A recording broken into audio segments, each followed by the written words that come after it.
Back with a new reel and my today's reel is about the double standard of USA. किस तरह से USA के India के against में double standard रहे हैं, that's very important to understand.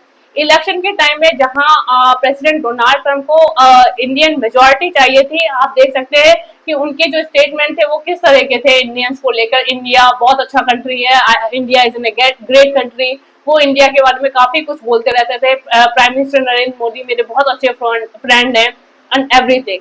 इसके बाद में जब वो पहलगांव में टेरर अटैक हुआ था, उस समय भी यूएसए ने कंडेम करा था पाकिस्तान को टेरर एक्टिविटीज को लेके। बट ऑपरेशन सिंदूर के बाद में जहां इंडिया और पाकिस्तान के बीच में वॉर टाइप सिचुएशन क्रिएट हो गई थी, उस समय अमेरिकन प्रेसिडेंट डोनाल्ड ट्रंप ने इस सिचुएशन को में मीडिएटर बन के इसको रुकवाने के लिए क्रेडिट लेने की कोशिश करी। वहीं इंडिया ने फर्मली चीजों को रखा। उन्होंने कहा है कि इसमें अमेरिका का कोई भी कंट्रीब्यूशन नहीं है, पाकिस्तान ने इंडिया को कॉल करा था, उसके बेसिस पे ये वॉर रुकवाया गया है। इसके बाद आप देख सकते हैं आईएमएफ ने पाकिस्तान को 1.2 बिलियन डॉलर का लोन दिया है मई 2025।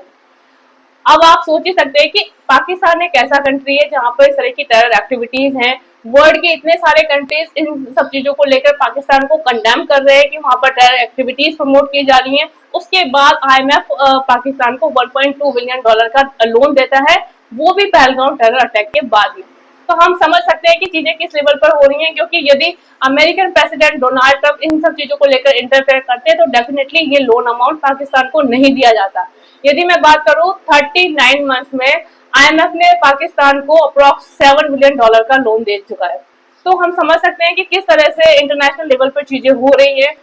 और यदि मैं बात करूं अमेरिका की, तो आप देख लीजिए जहां अमेरिका इंडिया को कंटिन्यूसली टारगेट कर रहा है रशियन ऑयल के लिए, इंडिया पे टैरिफ लगा दिया गया है, इंडिया पे पेनल्टी टैरिफ लगा दिया गया है इन सब चीजों को लेकर। वहीं अमेरिका खुद रशिया से यूरेनियम और प्लूटोनियम परचेज करता है 755 मिलियन डॉलर का। तो अमेरिका के कॉन्सेप्ट खुद के लिए अलग है, इंडिया के लिए अलग है। किस तरह से वो कंटिन्यूसली इंडिया को टारगेट कर रहा है, that's very important to understand. मतलब अमेरिका खुद रशिया से ट्रेड रिलेशंस रख सकता है, यूरेनियम और प्लूटोनियम परचेज कर सकता है, लेकिन इंडिया यदि रशियन ऑयल परचेज कर रहा है तो अमेरिका को इससे बहुत बड़ी प्रॉब्लम हो रही है। वही बात करी जाए अमेरिका की, अमेरिका जिस तरह से इंडिया को टारगेट कर रहा है उसके पीछे सबसे बड़ा रीजन यही है कि अमेरिका इंडिया को as an a growing economy नहीं देख सकता। जिस तरह से इंडिया ग्रो कर रहा है कंटिन्यूसली, जो इंडिया फॉर्मली डिसीजन ले रहा है, इन सब चीजों को लेकर अमेरिका बौखलाया हुआ है। यदि बात करी जाए अमेरिका की, तो अमेरिका इंडिया को पपेट की तरह यूज करना चाहता था रशिया और चाइना के अगेंस्ट में। आज के टाइम में इंडिया जिस तरह से इंडिपेंडेंट अपनी फॉरेन पॉलिसीज के चलते या इंडिपेंडेंट या स्ट्रॉन्ग डिसीजंस के चलते या अपने नेशनल इंटरेस्ट को प्रायोरिटी में रखने के लिए इंडिया जिस तरह से काम कर रहा है, ये चीजें अमेरिकन प्रेसिडेंट डोनाल्ड ट्रंप को बहुत ही खटक रही है और उसी के चलते उनके जो डबल स्टैंडर्ड है वो सामने आ रहे हैं। आज के टाइम में वर्ल्ड के कई कंट्रीज हैं जो ये सब चीजें समझ रहे हैं।